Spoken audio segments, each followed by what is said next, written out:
great guy to work with. So, do you have any stories about Russ you want to share real quick?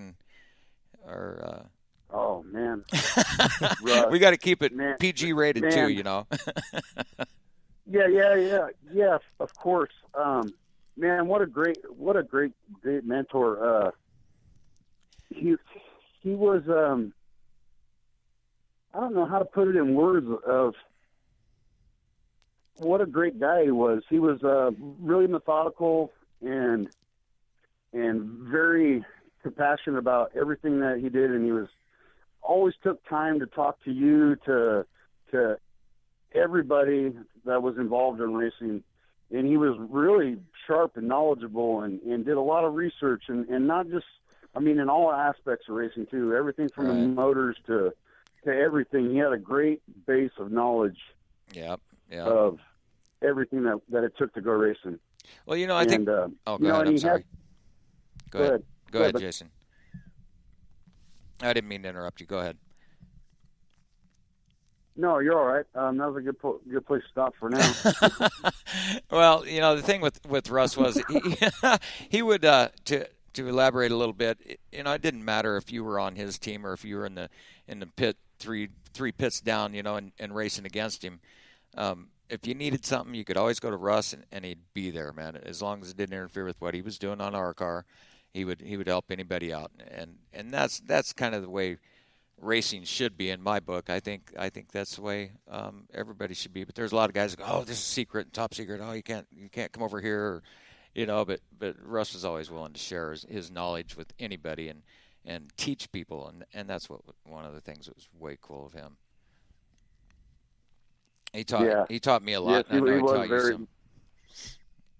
Go ahead.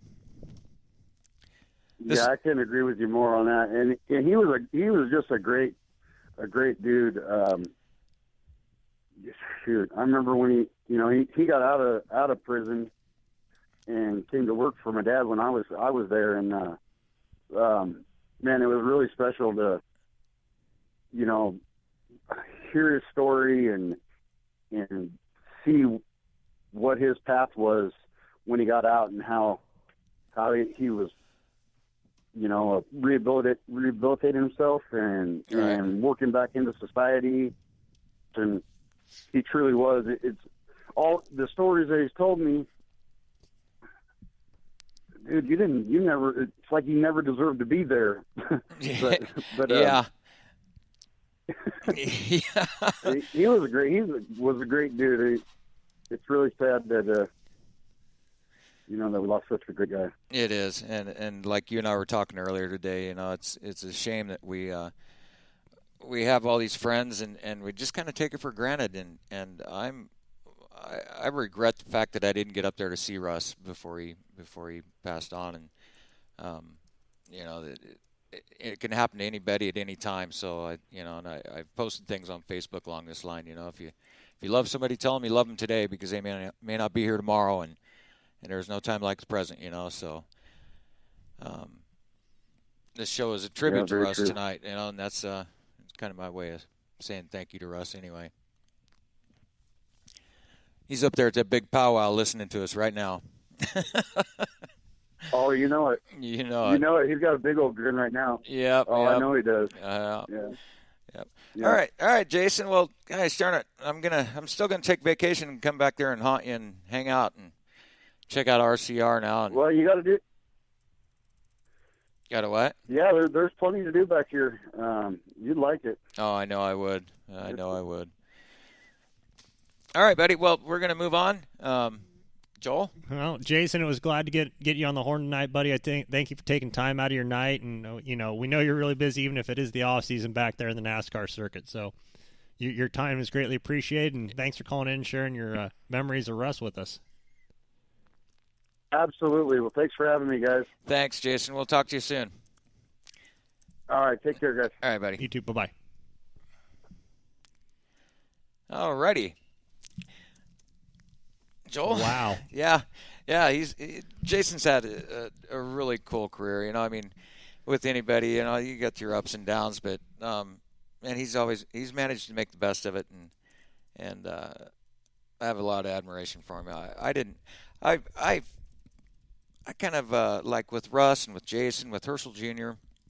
I was always the guy that was there, willing to help, but I don't think I know I didn't put as much effort into retaining all this information and knowledge that these guys have, and I kind of kicked myself in the butt for that.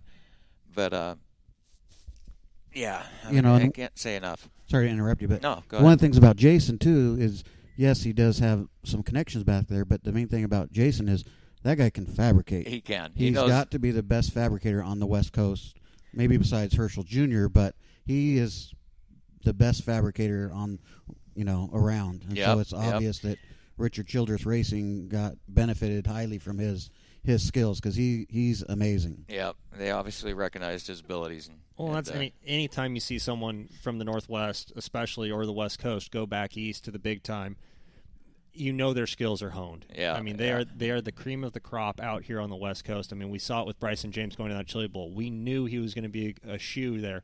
Got in the Johnny Herrera ride, and look what he did. Yeah, I mean, he put Oregon on the map. Yes, he did with the Chili Bowl. I mean, you look at Billy Workman Jr. He was good out here, went back there, and working with Ron Hornaday now, he's putting Oregon on the map. Yeah.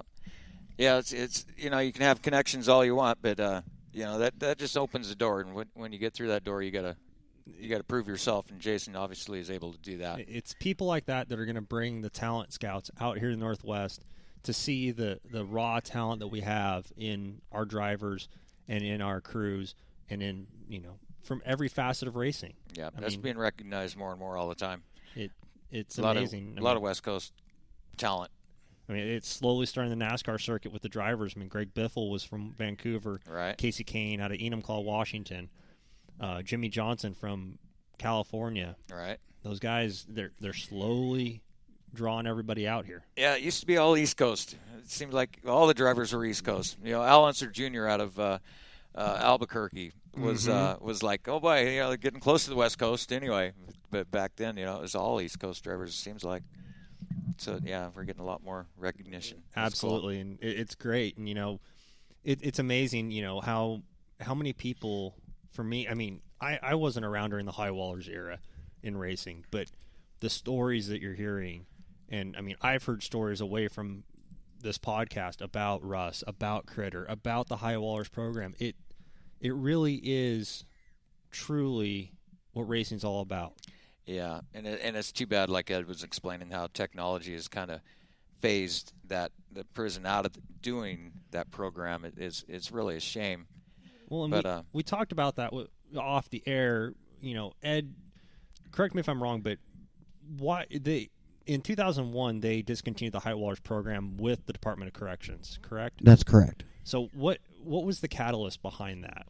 Again, there's a lot of rumors going around, but there's two main reasons, and it's kind of a combination of both. One, again, is technology. In the old days, they used to completely build the engines inside there themselves. They did all the put all the bodies, they hung all the bodies. They did, they get parts, but they'd put them together.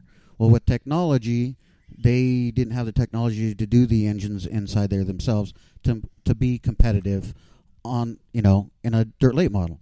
And then also kind of I would say the mentality of the prison system changed a little bit, because in the early 90s, if you look back at that time, that's when gangs were really huge in the Portland area and in some of the areas. So back in the 90s and early 80s, they used to, like OSCI had all the younger inmates, and then OSP had all the older inmates, which they considered convicts who cared about things, and they really cared about the High Wallers racing team. Well, then a lot of the gang members started coming to prison in the early 90s, and then it really spiked up in mid-90s.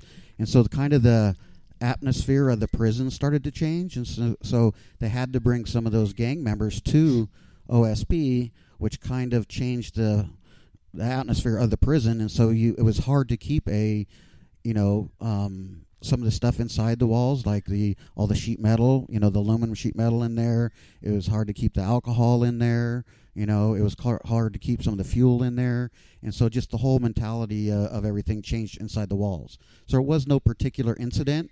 It was just, again, technology along with the changing times that it just wasn't feasible anymore.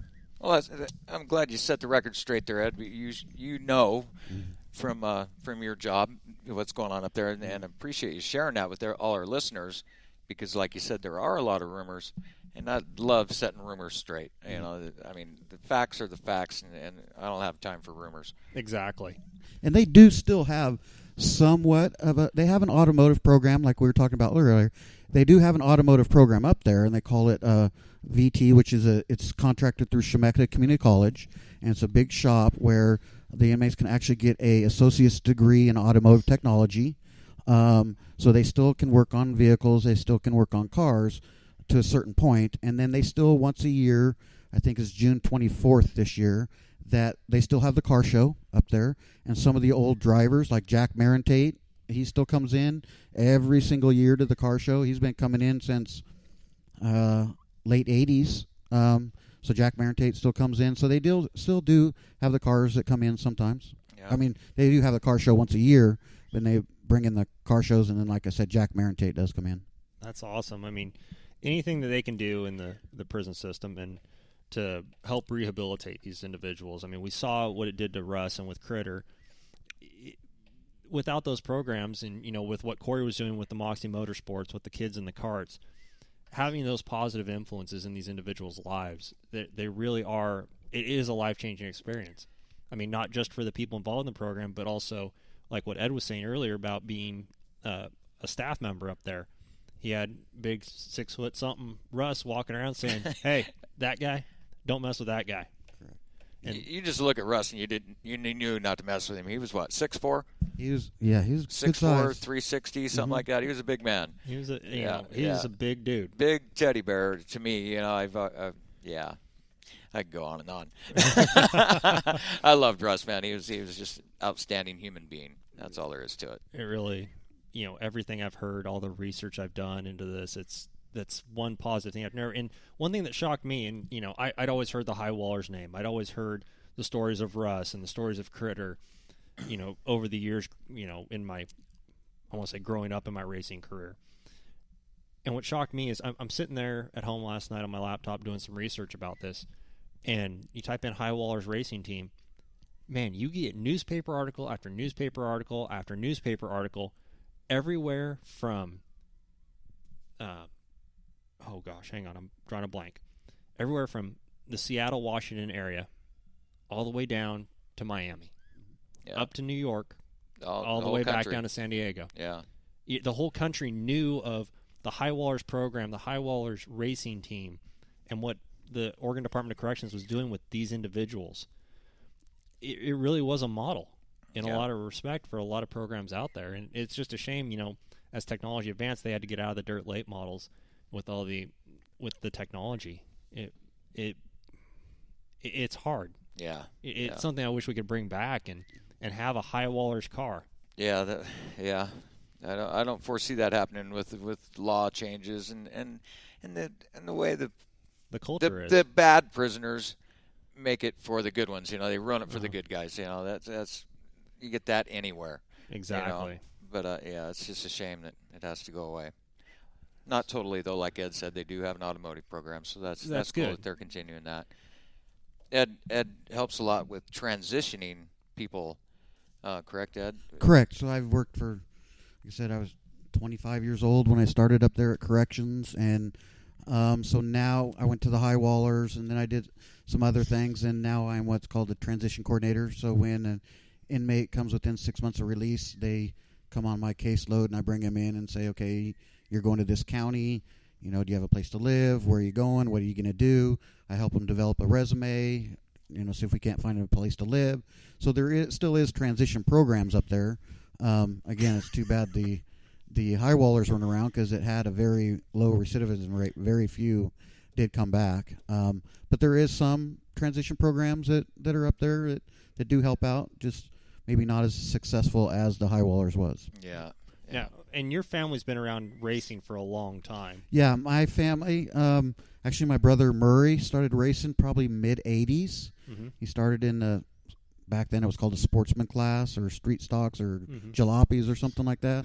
J-cars. J-cars. And then he went up to race late models for a couple years, and then my nephews got into racing, and